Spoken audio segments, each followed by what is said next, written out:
If you call Tsm Consulting in Rockwall, Texas, there's a good chance Rick Myers will answer the phone. If he doesn't answer, his wife Diana probably will. They run a small IT services company. The two started around 1997. In the beginning, Rick says, I fired her, she fired me, and probably for the first 6 months until we just set down roles and said, this is your job, this is my job. I don't mess with your stuff, you mess with mine. And we've kept that in place ever since. And it's worked. When she does the accounting, I handle the technical aspects of it. Tsm Consulting provides IT support to small cities across a vast state. It started off by installing network connections to access the Texas Law Enforcement Telecommunications System, or TLETS. It's a huge network that allows access to a variety of local, state, and national databases. Those databases hold everything from driver's license records to criminal files. In the early years of his business, Rick's clients often asked him to help with other IT-related tasks. TSM evolved into a kind of light managed services provider. It was a successful small business that at one time had 4 or 5 employees. Rick and Diana have now been together as a couple for 52 years. Grew up to a very nice, comfortable living. But 2.5 years ago, Rick was thrust into an unenviable position. His small company ended up at the center of what was, at that time, the largest ransomware attack in the United States. The attackers gained access to TSM's remote access software that the company uses to manage the IT networks of those small Texas cities. Then, the attackers installed ransomware on the systems of 23 cities. Cities couldn't run payroll, citizens couldn't pay bills, and critical public safety records couldn't be accessed. The attack was shocking in scale. The attackers were demanding $2.5 million in Bitcoin, which was a near-record demand for the time. It was also a sign of what was to come. Ransomware gangs have increasingly taken aim at managed service providers. It allows them to amplify the damage they cause by exploiting the remote access those managed service providers have into their clients' networks. In 2021, the same ransomware that hit Texas was also used against an American software company called Kaseya. The group is known as REvil or Sodinokibi, and until recently, it was one of the most prolific ransomware groups. This and the next episode of the Ransomware Files are going to focus on the attacks against Texas and Kaseya, how organizations have recovered, and the human cost. But while the cities in Texas recovered with remarkable speed due to the state's diligent preparation, Rick and Diana's business sustained irreparable damage. This episode is going to reveal new, never-before-public details about the attack. Rick hasn't spoken publicly before to this extent about it and its effect on his business. There are lots of news stories about who was infected with ransomware and who might have paid a ransom, but what you don't hear about as often is what ransomware did to real people, how cybercriminals, thousands of miles away, can take almost everything away. This is the Ransomware Files. I'm Jeremy Kirk.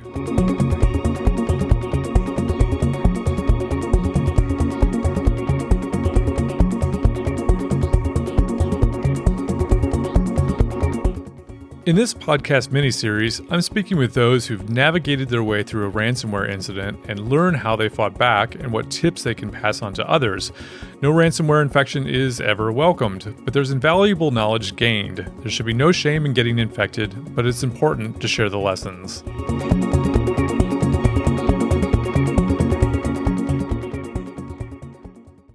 For small cities, managed service providers are an important part of how they maintain their information technology systems. These cities may have just a few people responsible for everything that touches on IT, from customer relationship management systems to billing systems to desktop computers. MSPs like TSM Consulting help fill that gap. Rick and another TSM employee were on call in the early morning hours of Friday, August 16, 2019. Around 2 a.m., Rick received a phone call from a police department. The person said their system was acting slowly. Rick used remote access software called Screen Connect to access the server. Screen Connect is now known as ConnectWise Control. Rick says the server kept badgering him to install something, which he ignored and rebooted it. Anyway, about 20 minutes later, I get another call from that same department. One of the officers in the field had a ransomware message on it. In their car? In their car. Oh my. Rick called his technician just before 3 a.m. Other government departments were facing the same issues. And several machines showing ransomware had been installed on the machine. You had the pop-up said, send your Bitcoin to here, and we'll decrypt your data. So after some conversation, we determined that we needed to go into the office, figure out what was going on. And we realized that it was a good possibility we were the source of the problem. So we brought down our ConnectWise server at that point in time. Just 13 minutes before Rick received that first call, the attackers had commandeered TSM's Screen Connect software and was using it to deploy the ransomware. Within about 90 minutes, 740 computers in 23 cities were infected. These local governments are the lifeblood of Texas. That's Andy Bennett. He's the former Deputy Chief Information Security Officer for the Texas Department of Information Resources, which is known as DIR. The department helps state and local governments with strategic direction for IT, implementation, and cybersecurity. Bennett is now Vice President of Technology and Chief Information Security Officer with Apollo Information Systems, which is a consultancy. He described himself as a straight-shooting, boot-wearing native Texan. So, are you wearing your boots now? Perfect. Let the record show I presented my boots to the camera. Andy had a feeling that what was unfolding that day was going to be big. It was either 8:31 or 8:36 in the morning when the first call came in. And it was somebody telling me that there seems to have been an incident of some sort and that it may impact 8 municipalities. And I was like, well, that's no good. The call started coming in and, the numbers started to climb. In the 2 years leading up to the August 2019 attack, Texas has been keeping a close eye on the changing cybersecurity landscape, and it had been preparing, which was good because 2019 was when ransomware started showing up across the state. Nancy Rainosek is the Chief Information Security Officer for the state of Texas. I was teleworking that day, and Andy called me at home, and a call from Andy on a Friday was never a good thing, and because it just always seems like it happens then. And so, we put the plan into motion. The plan had been in the works for a while. In 2017, the state's legislature passed the Texas Cybersecurity Act. The act aimed to bolster the state's overall cybersecurity readiness. That included continuing training and education. Andy says the Department of Information Resources also created an incident response team Redbook. The Redbook contains the procedures an agency should follow after a privacy or information security incident. And we had already been considering, well, what would happen if there was a massive cyber incident in Texas, right? How would we handle that? And then the legislature added extra emphasis to it and mandated that DIR go forth and create an actual plan and be ready for this. And so we did that. That's exactly what we did. And we built a coalition of all kinds of different agencies and capabilities and personalities that came from all kinds of different places across the state to try to be prepared for what might come. In 2017, authorities in Texas also gained the power to declare a cyber event as a disaster. It had been used earlier that year, in fact. Judge Jill Sklar declared a countywide disaster in Jackson County in May 2019. The county is about 100 miles southwest of Houston. The county's computers were infected with the REvil ransomware, and the attackers demanded $362,000 in Bitcoin. The county didn't pay, though, and with the help of the Texas Military Department, an IT provider, and other state agencies, it knocked out 6 months of recovery work in just 15 days. Mandy Crawford is the Chief Information Officer for the state of Texas. She's a career lawyer who spent nearly 20 years within the Texas Attorney General's office. On the day of the attack, she was scheduled to speak at a law conference about cybersecurity issues around midday. Obviously, she had to cancel. And as the morning progressed, I think around 8:30, we learned that 8 governments had now been attacked by the same event. And so throughout the morning, it increased. By 10:30, we now knew there were 19. And at that point, that's when I reached out to the governor's office and described to them what was happening. There's a variety of factors that play into whether a cyber event can be declared a disaster, but what was happening was heading in that direction. One contributing factor was the SCADA system for a water utility that appeared to have been impacted. SCADA stands for Supervisory Control and Data Acquisition, and these types of systems link the physical valves and pumps with interfaces that are administered through software. Andy says there were 2 cities that early on reported possible SCADA implications due to the ransomware. So they were unable to access their remote telemetry for their water systems.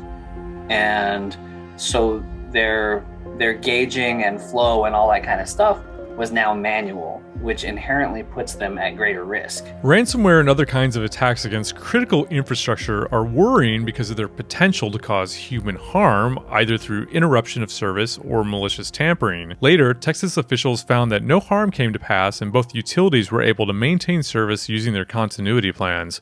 But at the time, those concerns were enough to make a call that the public safety could potentially be at risk. Later on Friday, Governor Greg Abbott declared a Level 2 escalated response, which is just one level short of an emergency. The declaration activated the State Operations Center. That's run by the Texas Division of Emergency Management and is part of the Texas A&M University system. It also meant the involvement of the Texas Military Department, which is the National and State Guard.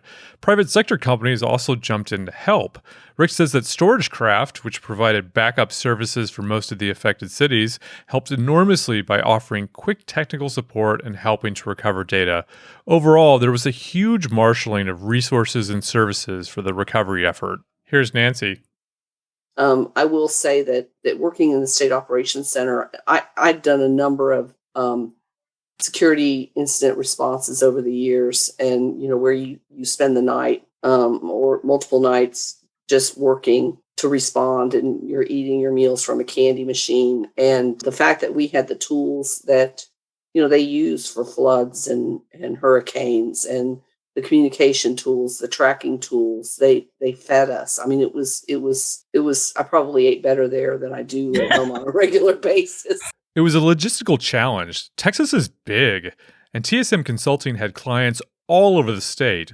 One, in fact, was a 10-hour drive away. Andy says the cities needed help and support.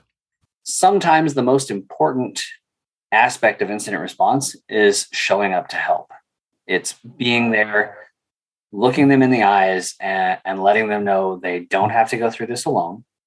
They will not be overwhelmed, and we will be there until they are on their feet again. Now, it may be a while till they run, but they will be walking before we leave. Mandy says there's also pressure. Citizens expect their government to take care of them in crisis. When government's hit by some sort of cyber event or any event when government services are offline, it's not like when your local grocery store or even a big chain store gets hit and you can just go to a different one, right? I mean, you can't pick a different government.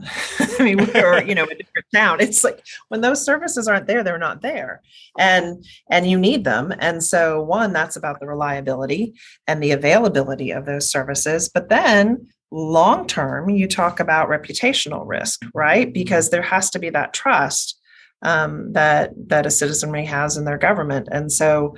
That's one thing that we always try to keep in mind is on these events and in planning and risk mitigation and in disaster recovery and continuity. All of those things, those have to be top of mind. Is that Texans trust that their government's going to be there for them. Andy says the target was to restore a city's operations to a minimum viable floor. If 12 systems run, say, water billing, 3 will be prioritized for restoration. That way, at least some business can be conducted. People won't be happy that there's not a higher level of service, but at least there's a path to normality. Law enforcement systems were impacted, communication systems were impacted, billing systems were impacted. I mean, you don't think about all the things that are provided by a local government until they aren't working, until the computer that drives them is no longer working. Many of the cities did have decent backups. Andy says there's just a few vendors in the space that service governments, and the software is fairly consistent. But he says there were underlying complexities. But where they're not consistent on, is it cloud-based? Is it on-premise? Is it up to date, or is it 5 versions out because they haven't kept up with licensing? Are the backups cloud-based, or are they local? Were there multiple copies kept, offline like you're supposed to, or was everything just on a mirrored hard drive? And we saw the entire spectrum. I'd read that all of the 23 cities were up and at least partially running in just 10 days. Andy corrected me. 8 days. That's extraordinary. How did you do that? Planning, man. Planning. We, there was a veritable army assigned to this incident. We had folks out in the field, a ton of folks out in the field. We had a ton of folks there in the Security Operations Center. We had analysts running from city to city. We had a help desk set up overnight, taking probably hundreds, if not thousands of calls. We used any resource we could get our hands on and worked them into the plan. The plan worked because it was flexible. It wasn't a rigid plan. It allowed for contingency, and it also allowed for incorporation of new unknown resources. So when we wrote the plan, we knew that if the balloon ever really truly went up, that there would be a ton of things that we didn't know while planning. And so we planned for the known unknowns and the unknown unknowns. And I have trouble describing how you do that, except by having a whole bunch of really cynical yet hopeful people in a room together, calling out every bad thing that could possibly happen, and then somebody else shouting and we could handle it with this. Media outreach was also a task that wasn't in the plan and done on the fly. Mandy did have quite a bit of experience in that area already, but she says it did require some improvisation. It was a different side to it other than the technical piece that required that communication, the relationship building, relationship management, media skills that was a whole level of challenge that we didn't necessarily have in our plan and that we kind of did on the fly. And I'm also, speaking of, sort of gratitude for this whole event, gratitude to the impacted entities for the way they worked together and the way that they worked with us, not just our partners who responded, but the entities who were impacted. It was really a great partnership. Nancy says the incident marked a high point for many who participated in it, including herself. I've talked to some other people that were with the Texas Military Department that responded, and they're like, this is a highlight of my career. I would say it's a highlight of my career. To be able to take part in a response event that was so successful, and there's a lot of pride in the pre-work that went into it, and hopefully the post-work will make us even more successful should this happen again. Hey, It was the day the Russians messed with Texas. That's right. They didn't get the memo about don't mess with Texas, right? I asked Andy, is it too cliche to use the phrase don't mess with Texas in the podcast? And he said, absolutely not. Yeah, no. It is. It's a source here in the Republic. It's a source of pride. Texas was ready for this, but the state also got quite lucky. And to find out why, we're going to dig into the forensics of this. How did the attackers get into Tsm Consulting Systems? As I said before, Tsm Consulting used Screen Connect to connect to its client's systems. A technician would log into the on-premises version of Screen Connect. The technician would insert a YubiKey into the computer and enter the time-sensitive code that's generated by the device. A YubiKey is known as a hardware security key, so not only do you have to plug it into the computer, but you also need the code that it displays. This type of procedure is known as multi-factor authentication, and it's intended to thwart account takeovers. So if attackers do happen to capture a username and a password through phishing attempts or other social engineering schemes, they still won't have the time-sensitive code and won't be able to log into the system. After the YubiKey's code was entered, the technician could access the systems of, say, a law enforcement agency, for example. But not all of TSM's clients required multi-factor authentication, and it wasn't implemented amongst all of the cities. Rick says that now his company uses a much stricter procedure called virtual escorting for accessing client systems, where the client has to approve the access. The attackers first touched TSM Consulting Systems on August 2nd, 2 weeks prior to the launch of the attack. They reached TSM's Screen Connect server remotely from a Tor exit node. So Tor is short for the Onion Router. It's a system that uses a special browser and network to route your encrypted browsing traffic through nodes throughout the world. Using Tor anonymizes your traffic in a way that's very difficult but not impossible to trace. So how did they get to that Screen Connect server in the first place? It appears they acquired the account credentials sometime prior to the attack and then used them. The alternative theory is that they exploited vulnerabilities in the Screen Connect software itself, but that theory has never been borne out in evidence. Rick suspects a technician's credentials were captured. My guess is what happened, and this is only a guess on my part.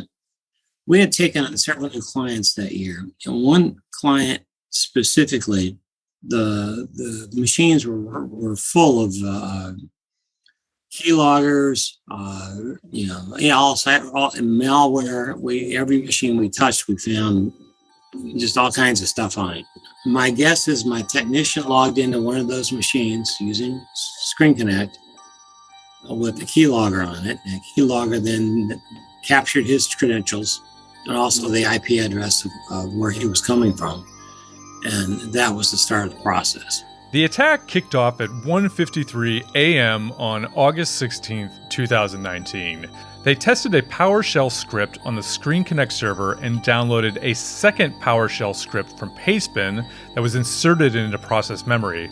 They were aiming to have the ransomware only run in memory to avoid triggering antivirus or other security software.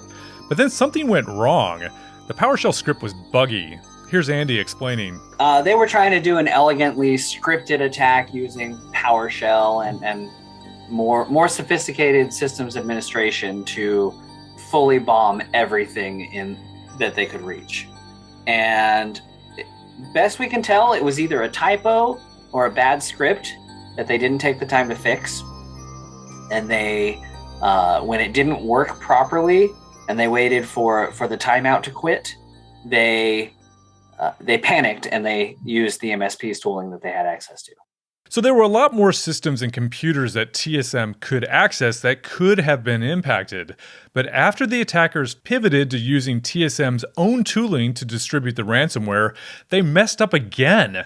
Using Screen Connect, they ran the attack on 23 systems, one representing each city. But then they attacked the 24th system, which was actually the Screen Connect server they were using to push out the ransomware. Andy explains what effect that had. And so they nuked their command and control. And that's the reason it wasn't worse. You heard that right. REvil stuffed up their own attack by encrypting the very server that was enabling the attack in the first place. It was a lucky break for Texas, but there still was a lot of damage. Rick says, however, that only computers running Windows 7 were affected. We had been working for 2 years to get our clients converted over to Windows 10. And most all of our law enforcement customers had moved. We had a couple that still had a few machines that were still on Windows 7. But we had a whole lot of city employees that didn't want to make the move to Windows 10. It was like pulling teeth to try to get them to convert. And those are the ones that got hit the hardest. There also were a variety of antivirus programs running on the Windows machines, but the one that consistently stopped the ransomware from running was Windows Defender. Texas A&M University helped with forensics. Nancy said one computer in particular proved useful in understanding the technical intricacies of the attack. The computer had been disconnected from the network, but it hadn't been turned off, which meant that whatever code the attackers had deployed, bits of it were still running in memory. We had a machine that had been disconnected from the internet, but had not been turned off. And so we had a real shot at giving the Justice Department evidence, or them getting evidence from this machine through the memory that hadn't been erased because the machine hadn't been turned off. So this was one event where we really felt like we had a shot at them actually finding out who did it. Danny Miller is Chief Information Security Officer for the Texas A&M University system. The university helped with forensics. Danny says that valuable computer Nancy just referred to was running in a closet in one of the small cities. They sent out a state trooper with a USB stick to plug into the machine. That USB stick had Elastic's Endgame XDR software on it. XDR is short for Extended Detection and Response, and it's software that's used for incident response, detection, and forensics. The machine was put into an isolated environment, and Endgame could observe how the ransomware worked. Here's Danny. We got a trooper to take a stick drive with the Endgame agent on it.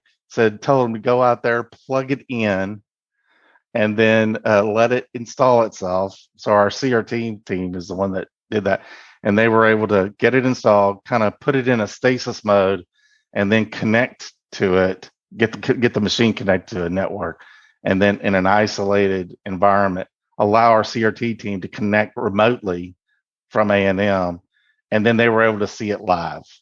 And that was kind of like one of the first, like, whoa, this is what's happening. This is how it works. Oh, look at that. The PowerShell script crashed. Oh, look at this. It's got this signature and so forth. And so they were actually able to even remotely take forensic images and then copy those into an A&M owned asset that we had an agreement with FBI. They actually let our folks copy it to our controlled storage facility, and then the FBI had the only other access to it, so they could do their analysis as well. That was really cool. I mean, we really felt like that was the beginning of a very close relationship with law enforcement and intelligence agencies. He says that helped narrow it down that it was, in fact, the REvil ransomware. You know, there's lots of different ransomware variants out there. You know, at first, some of the teams were saying it was Petya or not Petya or whatever it was. And I said, stop. Y'all do not broadcast that. That is a terrible mistake because we don't know for sure. Nobody just wait until we have confirmation, and then we'll tell our entities out there that what we think it is. Many of the computers were simply bricked due to the attack and had to be totally replaced. But Mandy says one computer is rumored to have met a different fate after being infected.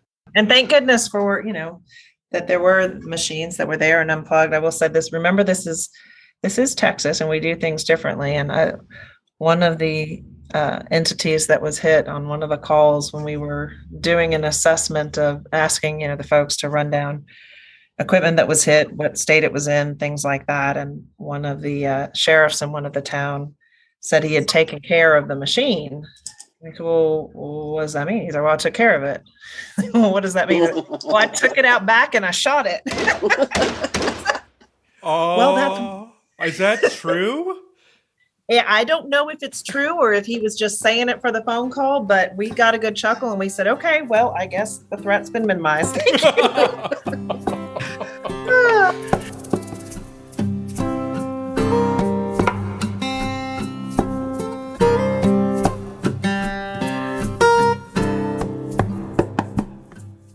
When you think of Texas, you think of ruggedly independent people who aren't pushovers.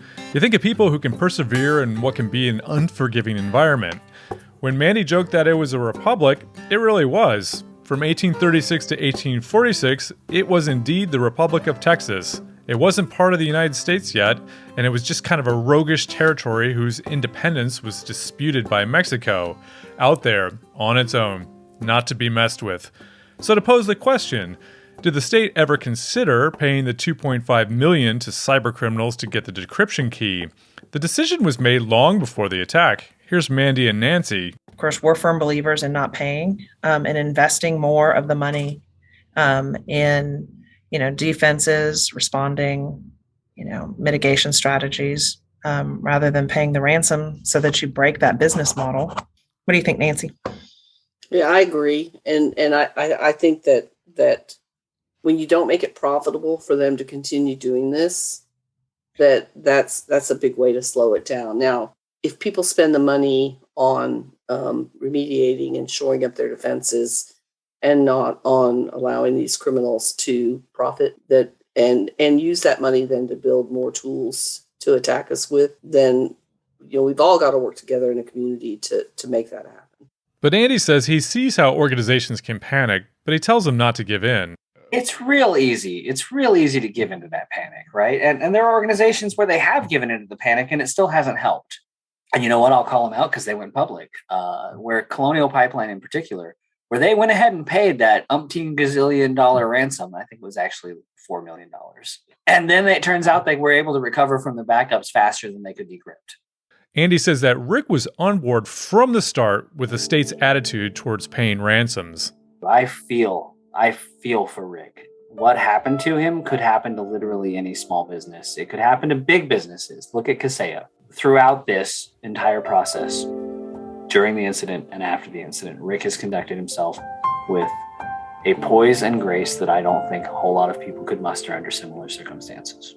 Despite the fact that it probably could have helped mitigate the damage to him and his business, he never once asked us to consider paying the ransom. And that's not something that's ever been said. We've always let it be known that that was our stance. He did not break with that.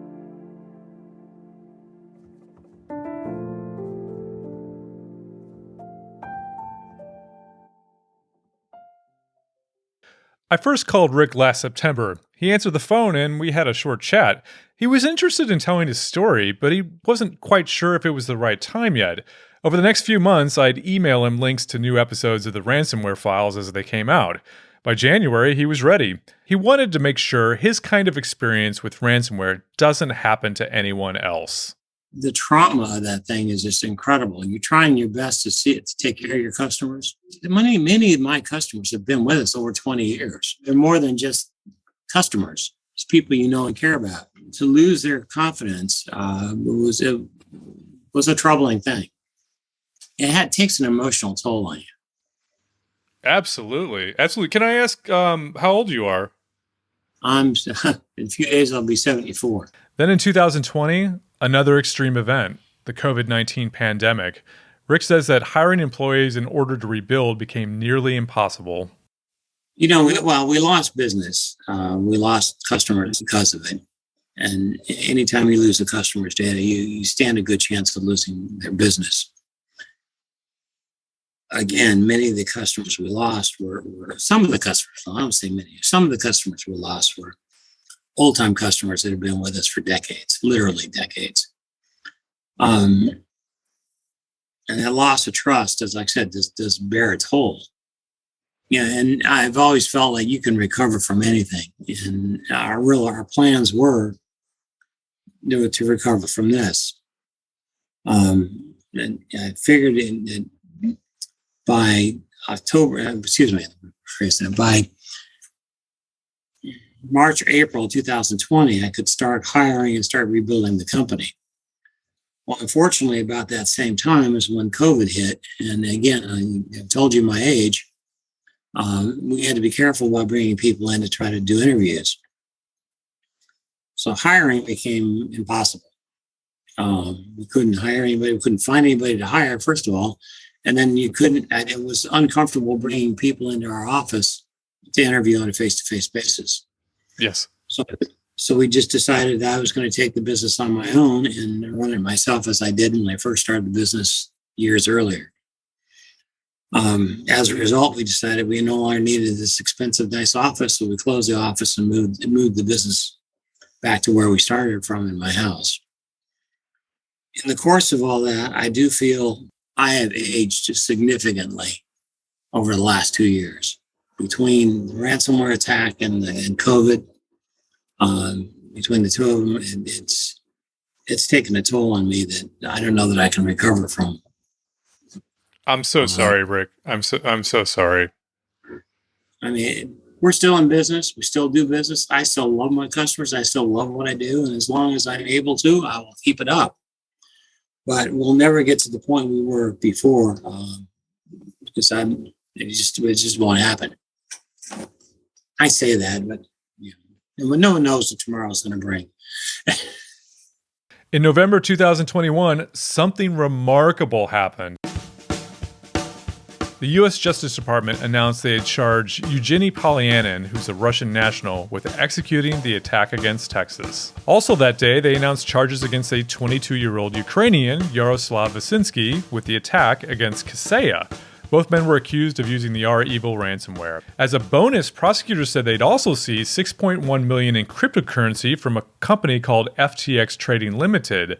That money was allegedly ransom payments paid to Polyanin. The Department of Information Resources in Texas put out its own press release heralding the indictments the same day as the Justice Department. Mandy says the DIR was thrilled.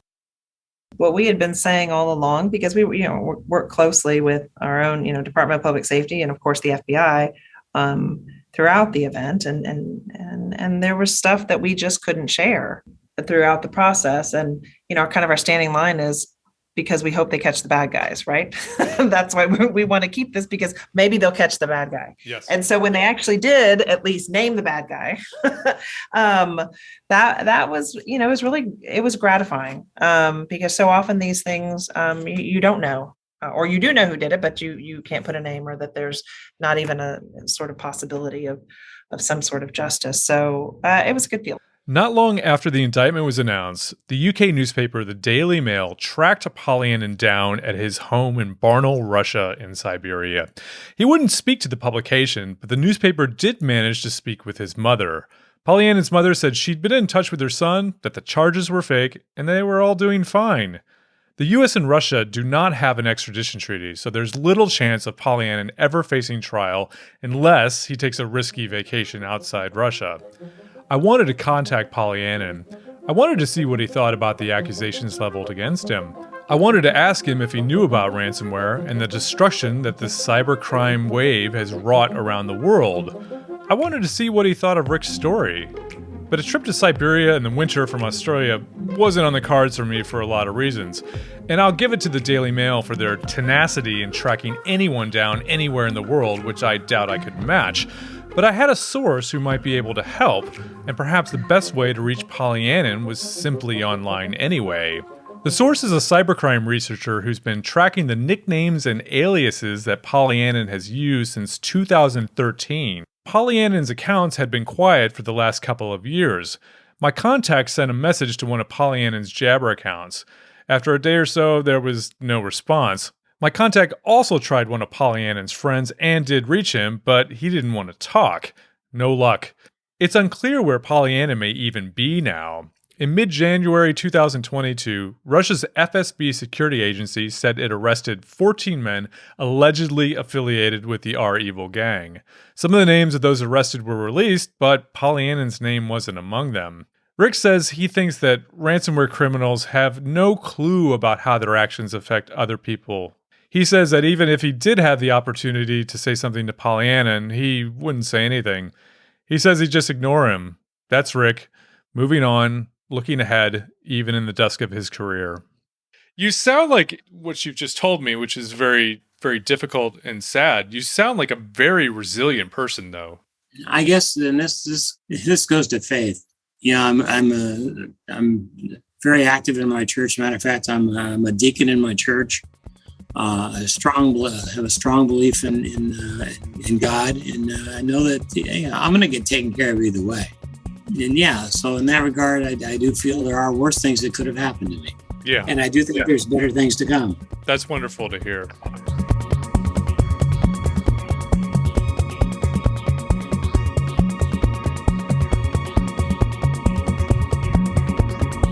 This episode is the first of two parts, so keep an eye out for the second one, which will cover the ransomware attack against Kaseya. This episode of the Ransomware Files was written, researched, edited, and produced by me, Jeremy Kirk. The production coordinator is Rasheen Ramesh. The Ransomware Files theme song is by Chris Gilbert of Ordinary Weirdos Music. If you enjoy the Ransomware Files, please share it on your social media platform of choice. Also, the series has its own Twitter handle at Ransomware Files, which tweets news and happenings about ransomware. And I'm on Twitter at Jeremy_Kirk. If you would like to participate in this project or have an idea for it, please get in touch with me. My direct messages are open on Twitter, and I'm easy to find on LinkedIn. I'm looking for other people, organizations, and companies who are willing to share their unique experiences for the benefit of all until ransomware, hopefully, becomes a thing of the past.